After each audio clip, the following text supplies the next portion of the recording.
کہ 7 مرتبہ یہ دعا پڑھیں اور پھر پانی میں دم کر کے مریض کو پلا دیں، اس کی جسم میں بھی چھڑکا دیں، مل دیں۔ 3 روز تک آپ یہ کریں، اللہ رب العالمین آپ کو اس سے بھی شفا عطا فرمائیں گے۔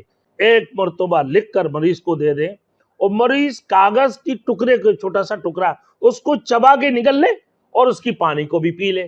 اللہ اس سے ڈنگی سے بھی شفا عطا فرمائیں گے اور اللہ اس کو ملیریا سے بھی شفا عطا فرمائیں گے۔ ہر قسم کی بخار، ہر قسم کی جھاڑے یا سردی سے آ رہا ہو بخار، اس سے بھی اللہ شفا عطا فرمائیں گے۔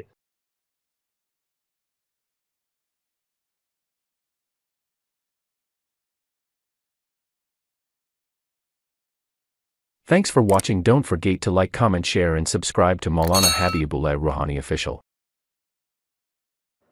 ایک شخص ایسے ہیں جس کو بخار، جاڑے، سردی کے ساتھ آتا ہو، تو ان صورتوں میں کیا کیا جائے کہ 7 مرتبہ یہ دعا پڑھیں اور پھر پانی میں دم کر کے مریض کو پلا دیں، اس کی جسم میں بھی چھڑکا دیں، مل دیں۔ 3 روز تک آپ یہ کریں، اللہ رب العالمین آپ کو اس سے بھی شفا عطا فرمائیں گے۔ فلما تجلی ربہ للجبل جعلہ دکا وخر موسیٰ صعقا۔ فلما تجلی ربہ للجبل جعلہ دکا وخر موسیٰ صعقا۔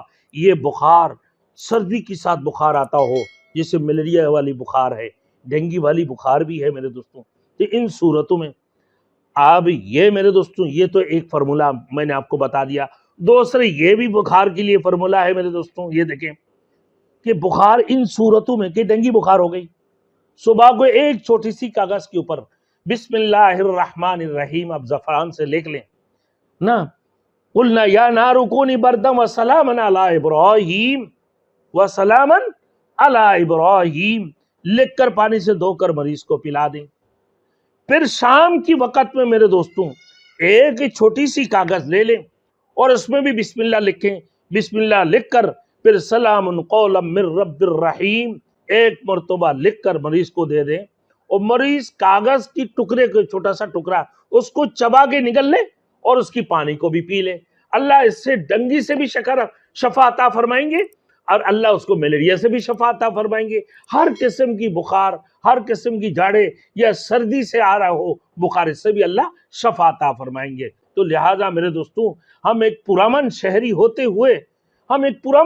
ہوتے ہوئے اور مسلمان کی حیثیت سے نا، ایمان والے حیثیت سے، امت رسول کی حیثیت سے یہ خیال کرنا کہ صفائی ستھرا ایمان کا ایک حصہ ہے۔ آپ صرف ڈی ایم سی یا کے ایم سی والوں کی ذمہ داری نہیں ہے کہ صفائی ستھرا کریں، آپ اپنے گھر کو بھی صاف رکھیں، اپنے صحن کو بھی صاف رکھیں، اپنا گلی کو بھی صفائی ستھرا رکھیں اور کچروں کو اپنی جگہ پر، اپنے ٹھکانہ پر رکھیں، اپنے ٹھکانہ پر لگا دیں۔ آپ اس سے اپنی حفاظت کریں اور گملے وغیرہ میں اگر آپ پانی رکھتے ہیں آپ اس کو چینج کر لیں، روزانہ نیا پانی ڈال لیں، پانی کو جمع ہونے نہ دیں۔